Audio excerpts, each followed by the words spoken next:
Hey folks, Nathan here. No, you're not watching an episode of Nate's favorite deck building games. You're watching something a little bit different here. We're going to take a look in this episode here at the Star Wars Han Solo card game. Why is it called the Han Solo card game? Because I can't call it Sabacc. There's a copyright issue with that, believe it or not. So we can say the Han Solo card game, but it's basically playing Sabacc, and it's Sabacc with the dice that get rolled, which are supposed to be the rationale behind the dice we see within the film. Now, of course, in Solo, a Star Wars story, we don't actually see them using dice when playing Sabacc, at least not that I recall anywhere.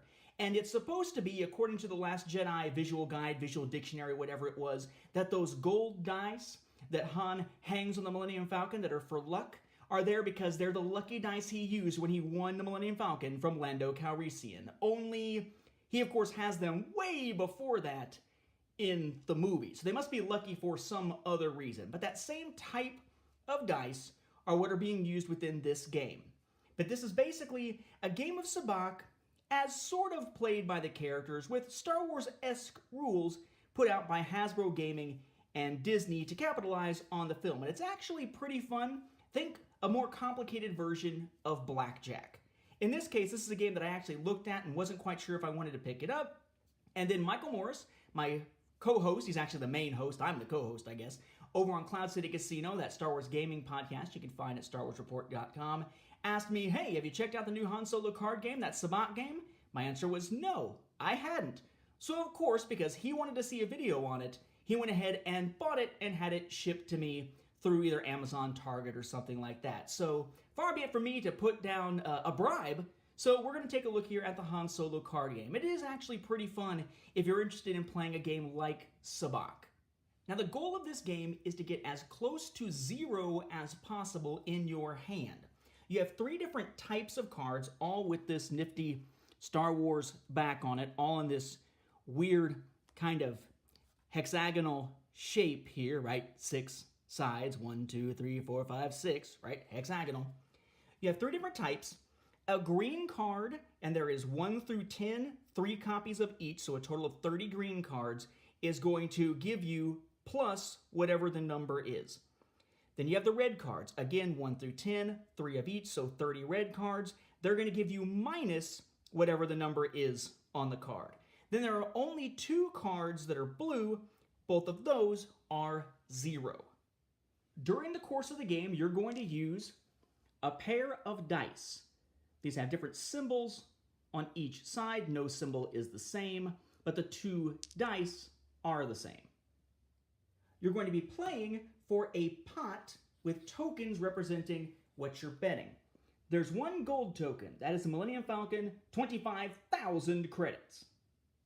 There are 5 red tokens for the pot, all of which have some credit value and represent a weapon. Another 5, this time blue, all with a credit value that all represent some type of helmet being wagered. Then 13 green tokens that represent some type of vehicle, everything from a small land vehicle all the way up to like a Star Destroyer, which is kind of crazy that someone might wager a Star Destroyer, but whatever, at least it gives us a sense of relative scale when talking about the value in credits. All right, so rules. How do we actually play this thing? Well, let's say we've got 3 players. The dealer deals out 2 cards face down to each player, right, from the shuffled deck. The shuffled deck is then sat down, and that becomes the draw pile, or the draw deck. They flip over 1 card off the top to start your discard pile. Why start with the card already in the discard pile? We're going to see that as we get into the turns. That is a pretty essential thing to do to start out. And then we have our token pile, all those tokens I just showed you just stacked up. That's what the back of them look like. And they randomly pull the number of tokens as the number of players. So in this case, 3 players means 3 tokens that get laid out as what is being played for in this particular round. The entire game is going to play through round after round after round, and eventually, to see who's the winner, you're going to total up the credit value of all the different items from the pot, the different tokens you've gathered throughout the course of all the different rounds. But each round is only going to have a number of tokens equal to the number of players available, because everybody's going to walk away with something. So as the player, on your turn, you're going to calculate your hand. What do we have? We have positive 10, negative 3. I have 7 for myself. Just in a chance to see other combinations, we got an 8 and a 9 here. This poor sap has 17. This person over here, a -3. I can now choose to do one of 3 things. I can just stand, which means I don't do anything. That's one thing I can do. Or I can take the top card, not knowing what it is, off of the draw pile. Or I can take the top card, knowing what it is, off the discard pile. And if I do either of those things, those 2 things, not standing, I can choose to also discard a card onto the top of the discard pile. So maybe I want to get rid of this 10 for whatever reason. So I'm going to say, well, tell you what, I'm going to take this. That gives me a 6. I'm going to take this 10, put it on top here. Now, what happens if by chance, let's say instead, take my 10 back, put my 6 over here, 7 still there. Let's say that instead I said, well, what I want to do is I want to take from the discard pile. There is no card there. I don't discard back if I don't want to, and let's say for some reason I choose not to, although this is a pretty crappy hand. That means that the dealer then needs to flip over a card to have at least one sitting in the discard pile just like we had at the beginning. But as play proceeds around the table, every player takes one of those 3 actions. Okay? They take the top card from the draw pile or the top card from the discard pile, and if they do either of those, they can put one of their cards onto the discard pile. Or they can choose the third option, which is to do nothing, but if you choose to do nothing, not only are you not taking a card, you're also not able to discard a card. So once everybody has taken their turn doing one of those 3 actions, then something kind of weird happens. Then the dice come out, and they get rolled. And if they're mismatched symbols, nothing happens.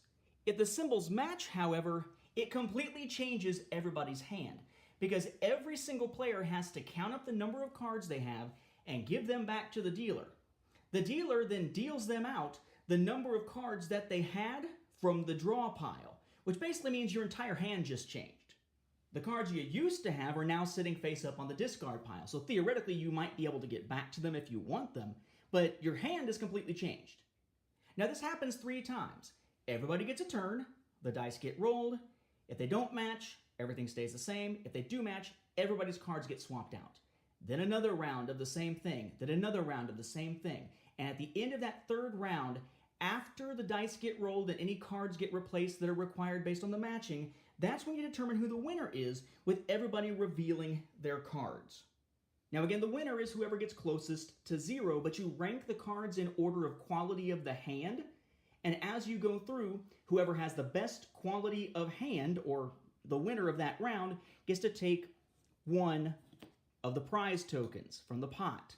And then the next person with the next best takes one, and the person with the next best takes one, until they're all gone, and then that round is over, and you start a new round, and you keep playing round after round after round until all of the tokens are gone, so there's nothing left to put into the pot, at which point everybody adds up the credit values on all the tokens they have from all the pots from all the different rounds, and whoever has made the most credits wins the game. One interesting and odd mechanic is that if you manage to get yourself 4 red or 4 blue tokens, and somebody already has the gold Millennium Falcon, you get to take it from them. A little bit odd, but hey, it's part of the way that it works, and it gets you a 25,000 credit token to help add to your total at the end of the game, which is a big help. If you are at the point where somebody is trying to get a token and it turns out that the card quality, the hand quality, is the same for 2 different players, then they each draw 1 card from the draw pile, and whichever one is closest to 0, so in other words, the one with the lowest absolute value for all of us math nerds, winds up being the one that gets that token. That said, a positive number does beat a negative one, as I mentioned in the case of most tiebreakers. So if you pull a 5 and they pull a -5, you've got it, not them.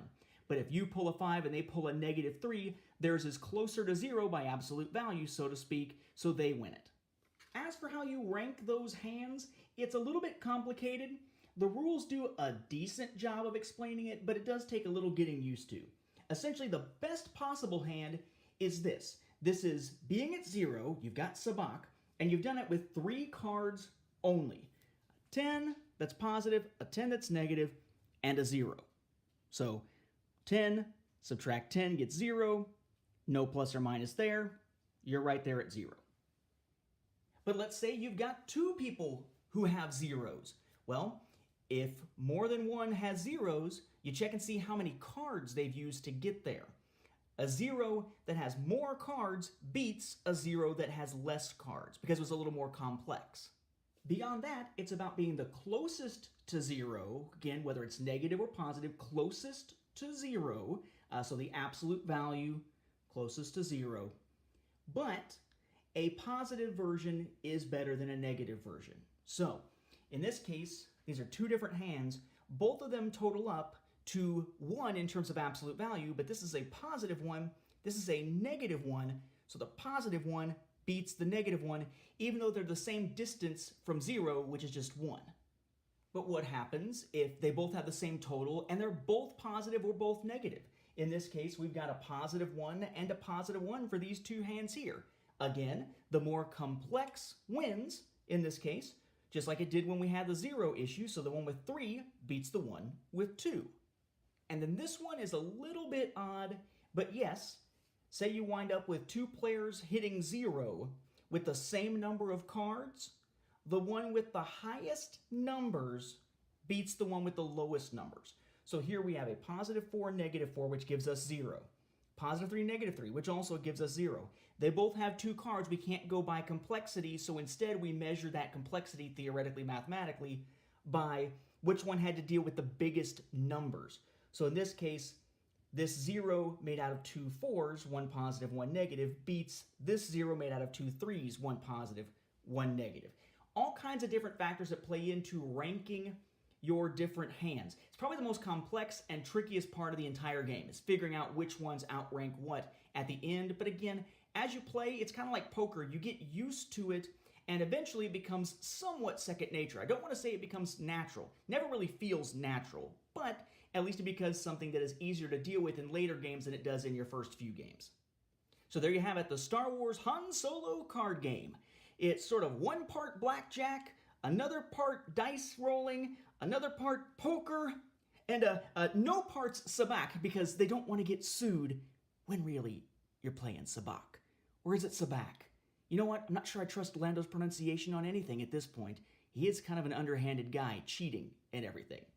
But if you want to play something that's a little bit interesting rather than a standard card game and give it some Star Wars flavor, this is a decent one to pick up. You can find it for decent prices most places, heck, discounted in many places. And it's not too complex to figure out once you really get the hang of the ranking of the hands there at the end, just in case you need it. So definitely one to check out if you're into this sort of thing. There aren't going to be any expansions or anything like that. It's a what you see is what you get, one purchase, one game type of thing here, which in this day and age of expanding card games is kind of an oddity and a welcome change.